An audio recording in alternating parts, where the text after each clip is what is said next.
it would come as a surprise. The secure communication system transmitting to the Ohio-class U.S. submarine fleet would be the first to receive the command. Patrolling both the Atlantic and Pacific Oceans, they are undetected.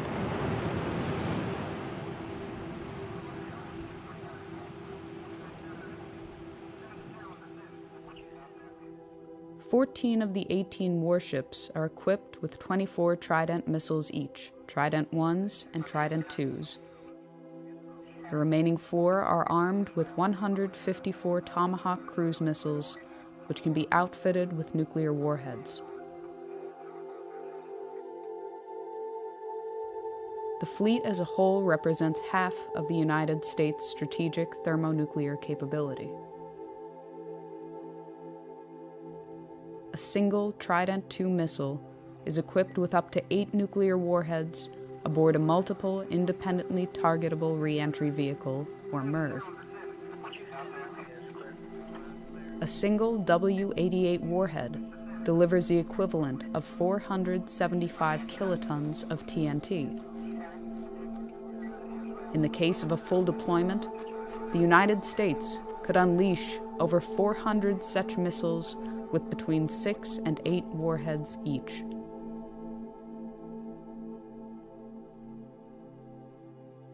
From the time of launch, it can take less than 10 minutes for an SLBM to reach its target, or as little as 5 minutes if it is flown on a depressed trajectory. This allows a very short margin for reaction.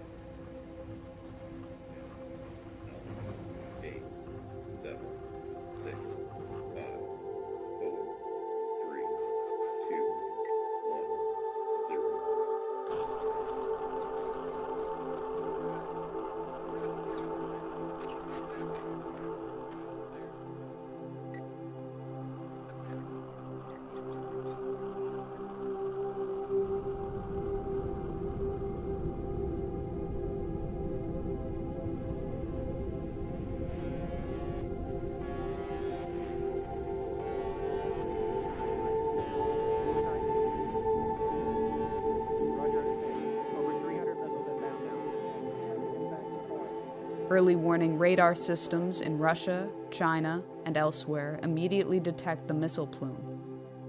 They can determine the trajectory and intended target of the missiles.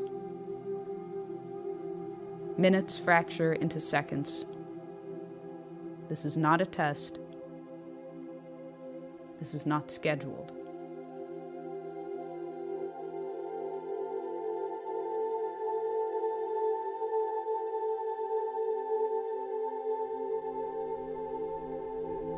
Russian nuclear command and control systems, carried over from the Soviet era, leave little time to opt out or delay a full-fledged response.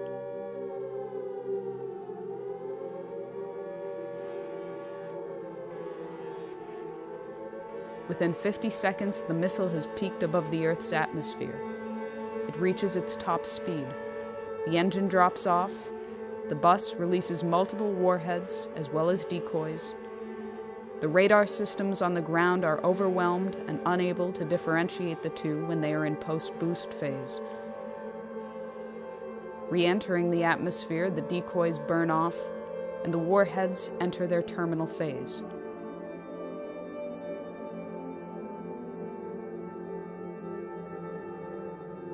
It will be less than 180 seconds before they touch down.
that goes off in full in the first shot.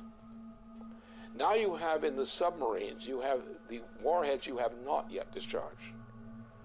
Those go along the way as a second wave.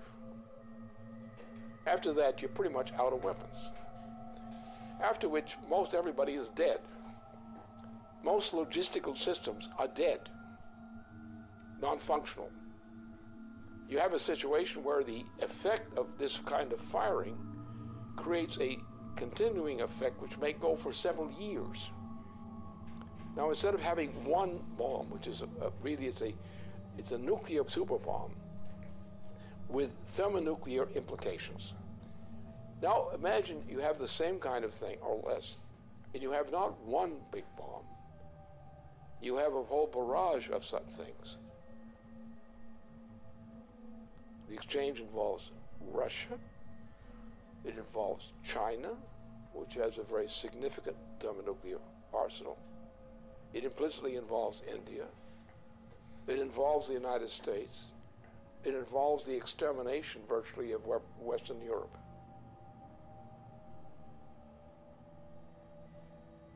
And this is what Obama represents. It's what he's intended.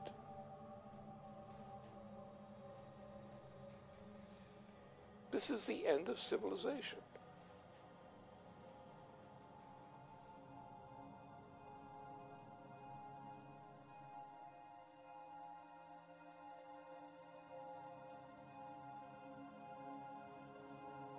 The flash was unimaginably bright. As the rain fell, the wind grew stronger and stronger, and suddenly, probably because of the tremendous convection set up by the blazing city, a whirlwind ripped through the park.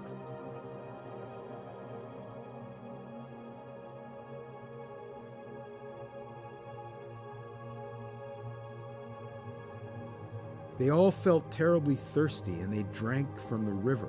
At once they were nauseated and began vomiting, and they retched the whole day.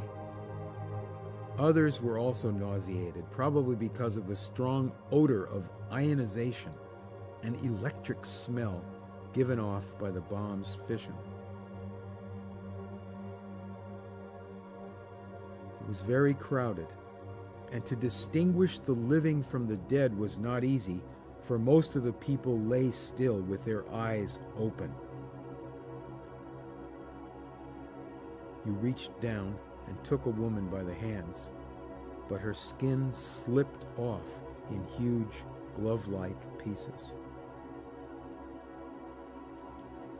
Those who had their faces upturned when the bomb went off, they were all in exactly the same nightmarish state. Their faces were wholly burned. Their eye sockets were hollow. The fluid from their melted eyes had run down their cheeks. Their mouths were mere swollen, pus-covered wounds, which they could not bear to stretch enough to admit the spout of a teapot.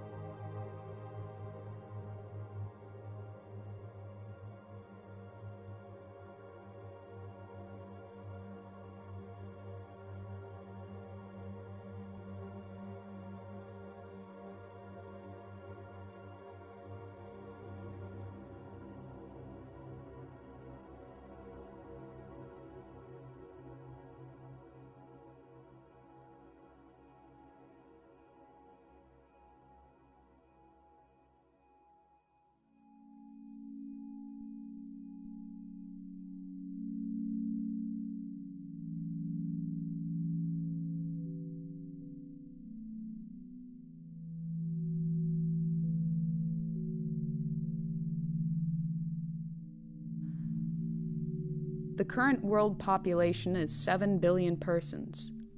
The current global nuclear arsenal is approximately 5,000 megatons. After a full nuclear exchange and the immediate loss of life at the points of direct impact and surrounding fallout zones, the ongoing environmental, climatic, and social consequences continue for years.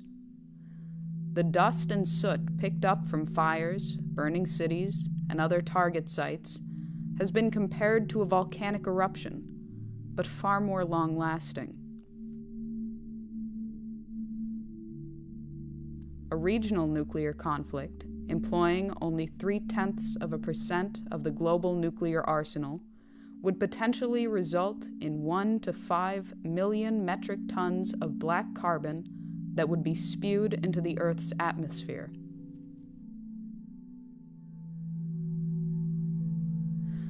A spring or summer attack, or an attack in the extended region of the subtropics, would inevitably cause the smoke injections to heat, absorbing shortwave radiation, and to rise.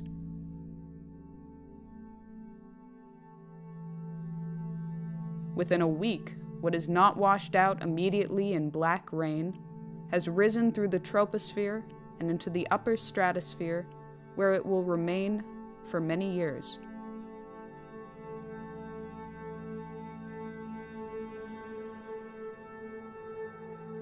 The smoke cloud and the absorption of residual particles plunges global surface temperatures. While a regional nuclear exchange could result in global surface temperatures decreasing by 2 degrees Celsius, a large-scale nuclear conflict could alter these temperatures by -7 degrees or more. In the depth of the last ice age, some 18,000 years ago, the temperature difference from today was -5 degrees.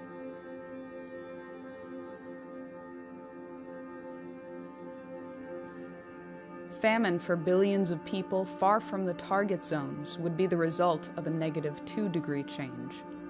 Growing seasons would be shortened by nearly 3 weeks, wiping out crops. A change in 5 degrees would sufficiently ruin Canadian agriculture entirely.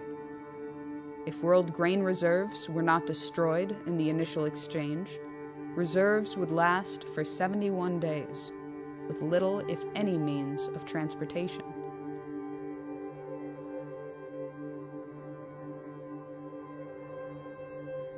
The global hydrological cycle would be disrupted due to the rapid climate change, and global precipitation would likely drop by 45%.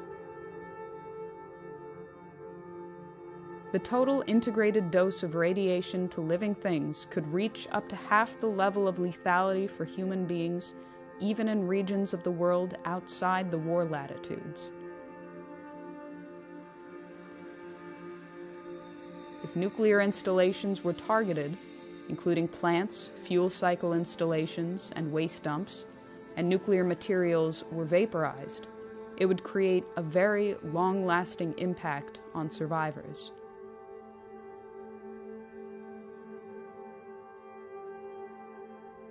These are only the projected consequences, but it has been said that the effects of a nuclear war that cannot be calculated are just as important as those for which estimates exist. Both, however, are subject to very large uncertainties. These estimated consequences have, so far, survived the scrutiny of scientists in the East and West for the past 30 years.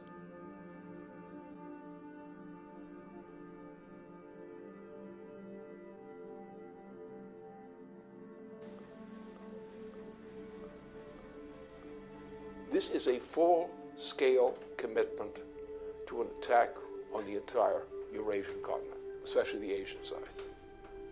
And it's a military operation with a full panoply of every kind of weapon for general, essentially a nuclear warfare capability, with all components, submarines, various kinds of ships, a vast accumulation of U.S. troops in that whole region, with auxiliary side in. You're looking at World War III,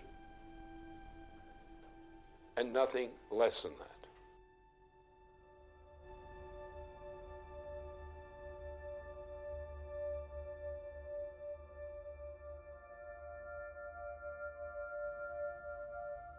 the period of late 2011, U.S. President Barack Obama inaugurated a Pacific Century, or a Pacific Pivot, which expands U.S. military presence in the naval theaters of the Pacific and Indian Oceans.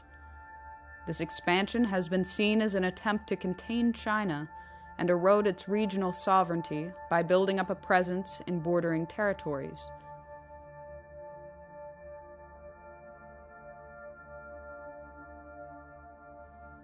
Barack Obama's rebalance to the Pacific includes plans that would take effect over the coming years to station 4 littoral combat ships in Singapore, to obtain increased U.S. access to the Australian naval base at Perth, and increase troop levels at Darwin to 2,500 troops. There are also plans to expand troops in South Korea to 28,500, to expand troop presence in Guam, the Philippines, Japan, and to maintain the forward deployment of U.S. aircraft carriers in that theater. China has responded to increased U.S. presence in the Pacific with the Area Denial Anti-Access Strategy, Chinese military measures to keep adversaries out of strategic territory bordering their country, in particular the East China Sea. In addition, the Pacific Strategy also includes a missile defense shield, which would be on the soil of South Korea, Japan, and Australia, targeting Asia and the Middle East. As a response to what was seen as an Asia-Pacific arms race, Chinese press indicated that to improve its security, China would upgrade its nuclear weapon capability. They would also develop offensive nuclear-powered submarines with ballistic missile capabilities sufficient to break the interception capability of the U.S. missile defense system. In the spring of 2012, there was further warning that an overarching missile defense system would force China to change its long-held nuclear policy, that China would revisit its policy of no first use and, if threatened, would consider an offensive nuclear strike. We've begun a review that will identify our most important strategic interests and guide our defense priorities and spending over the coming decade. So here's what this region must know. As we end today's wars, I have directed my national security team to make our presence and mission in the Asia-Pacific a top priority. As a result, reductions in U.S. defense spending will not, I repeat, will not come at the expense of the Asia-Pacific. My guidance is clear. As we plan and budget for the future, we will allocate the resources necessary to maintain our strong military presence in this region.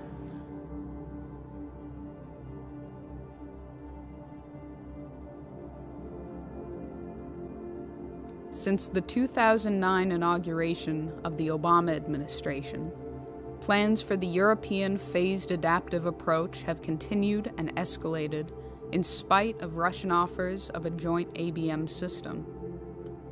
In May 2012, NATO announced that Phase 1 of that system was operational.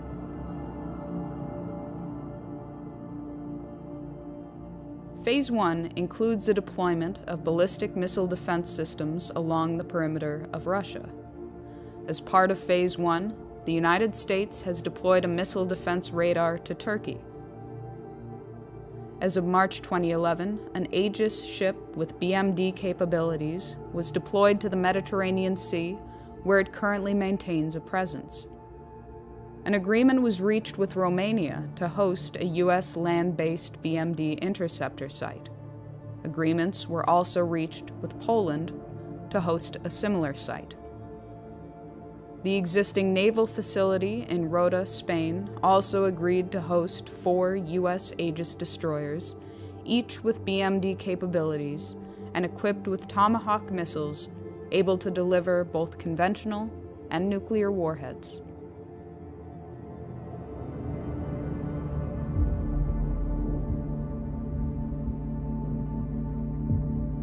Responding to the inauguration of Phase 1, Chief of the General Staff of the Russian Armed Forces, General Nikolai Makarov, warned that while a joint U.S.-Russia development of a BMD system was an option that should be pursued, the continued buildup of a BMD system on Russia's border was seen as a threat to Russian security and a provocation.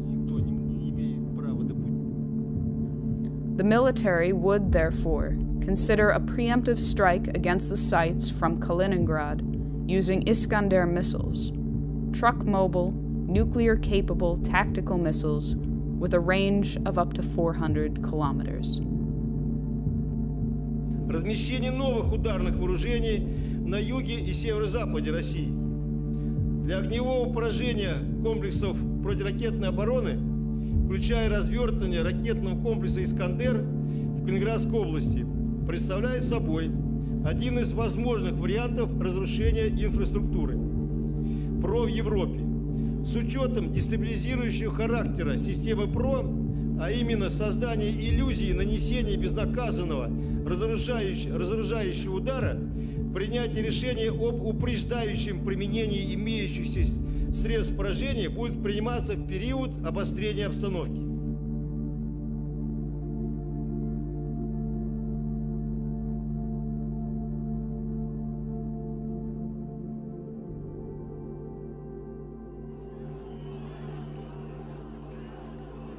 It was demonstrated at Brussels early in February 2012 that while Russia and China abstained from giving their support to UN Resolution 1973, they would forcefully draw the line on Syria and implicitly on Iran. That future interventions or regime change operations in violation of the United Nations' professed commitment to defend the sovereignty of all independent states would no longer be tolerated and would be countered by force if necessary. Даже выйти на те параметры, которые прописаны в этом договоре. Одновременно будет развернута очень широкая работа к тем, чтобы все страны или весь ядерный клуб, который очень обширен сейчас, подключились к этому договору. Мы понимаем, что так нельзя. Радикалов. Я уже не говорю, что в какой-нибудь момент такие действия, которые подрывают государственный суверенитет, могут закончиться вполне себе такой полноценной региональной войной. И даже, никого не хочу пугать, с применением ядерного оружия.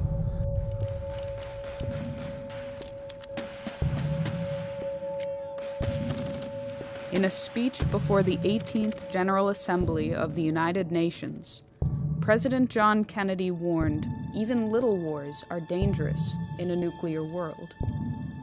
Today it has been through the hardline preventive actions taken by the U.S. Joint Chiefs of Staff and the Russian military and political leadership that have held back the tides of a threatened international conflict. Simultaneous with these delays, the economic conditions in the transatlantic have deteriorated to the point of imminent breakdown, while the Eurasian region has enjoyed relative prosperity in comparison.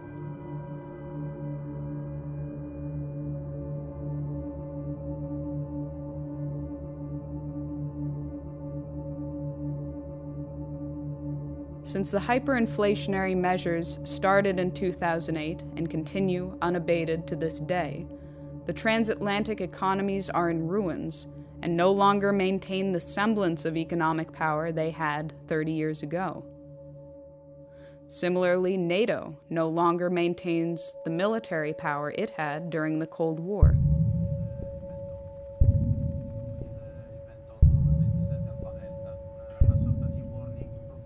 Only the United Kingdom, France, and the United States, among the NATO countries, maintain their own nuclear arsenal. France is believed to have a nuclear stockpile of 300 warheads, and Britain maintains a stockpile of 225 with 160 active nuclear warheads. Britain, France, and the United States, after their cooperative mission to eliminate the Libyan head of state, are currently the most emphatic to end the regime of Bashar al-Assad in Syria, despite the line drawn by Russia. This enthusiasm from the West has taken the form of openly arming barbaric opposition groups. They've claimed the right to enforce humanitarian intervention policies of the type championed by Iraq War architect Tony Blair. And from the United States, President Obama is escalating the propaganda campaign to establish the pretext for a full-fledged U.S.-led military intervention into Syria and beyond. That a red line for us is we start seeing a whole bunch of chemical weapons moving around or being utilized. That would change my calculus. That would change my equation. If world war were the intention, a Middle East attack would immediately engage the world powers of Russia and China. Inevitably, the United States would employ the greatest assets of its nuclear arsenal. The trajectory of a ballistic missile launched from the Pacific Ocean or Atlantic Ocean, the normal patrol areas of the Ohio-class submarine, would most likely cross China or Russia, assuming the target to be somewhere in the Middle East or Asia in general. This has two significant implications. First, the U.S. would have to inform Russia or China of its intentions prior to initiating a strike from a submarine, if either of those two nations was not the intended target, which blunts the effectiveness of the strike. Second, the launch acts as a datum for the submarine itself. If the launch platform is also carrying nuclear weapons, the effect of launching a missile makes the entire submarine and its nuclear payload more vulnerable. Assuming that other nations have been informed of an intention to launch a strike from a ballistic missile submarine, this may afford a nation an opportunity to actually destroy the submarine. For these two reasons, it is unlikely that any U.S. president will execute a non-nuclear strike from an Ohio-class submarine on strategic deterrent patrol.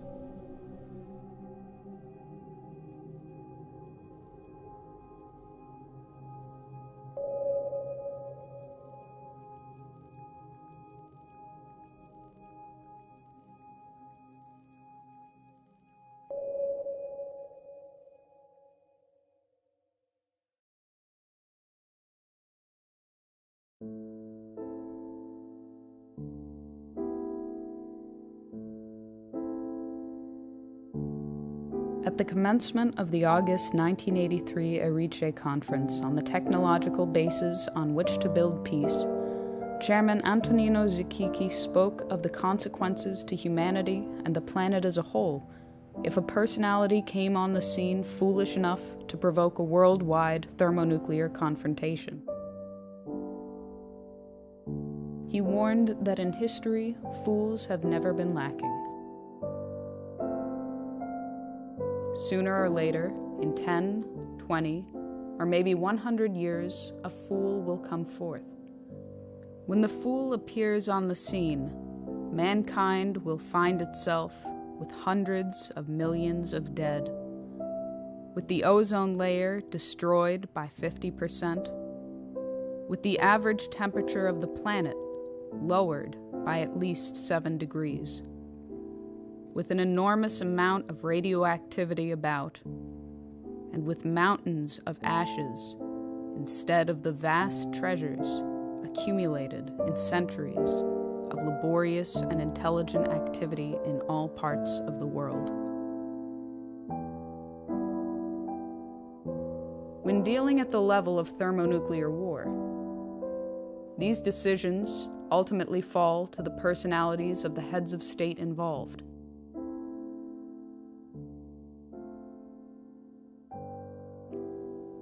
When the American people chose Dwight D. Eisenhower to lead the nation, it was his handling of the Suez Crisis which drew us back from what would have inevitably escalated into nuclear war.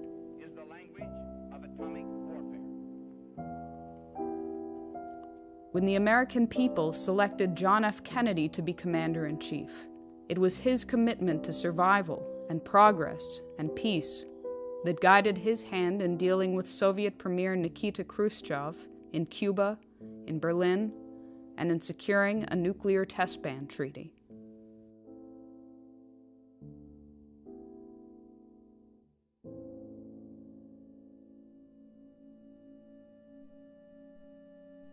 Today, the American people have chosen Barack Obama, who, at the earliest phase of his presidency, was already moving the apparatus into place that could and would trigger a worldwide nuclear holocaust.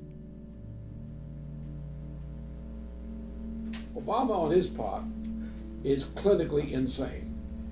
His state of mind, as manifest, is that of a clinically insane person. And it's a clinical insanity of the Nero type. So therefore, he is in a mood and on a road toward his own self-annihilation, whether as a personality or even more drastic measures. That is coming. This man is a type who's capable of suicide. This may be the first clear suicide case in the U.S. presidency.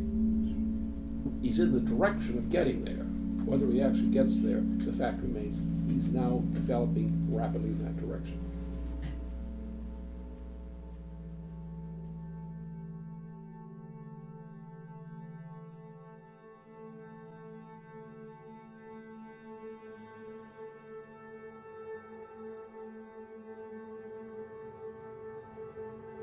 The American people will soon go to the polls to decide the next President of the United States. Recent estimates and reports indicate that the United States military, in particular the U.S. naval capability, will be at its peak deployment capacity in the coming months before elements are retired, phased out, or cut from the budget.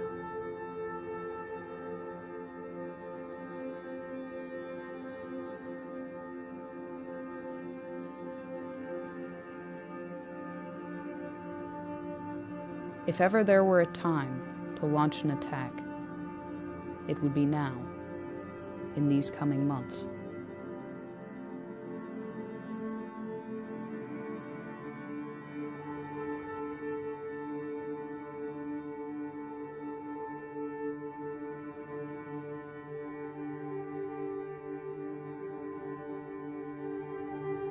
If ever there were a time to prevent such an attack, it would be now,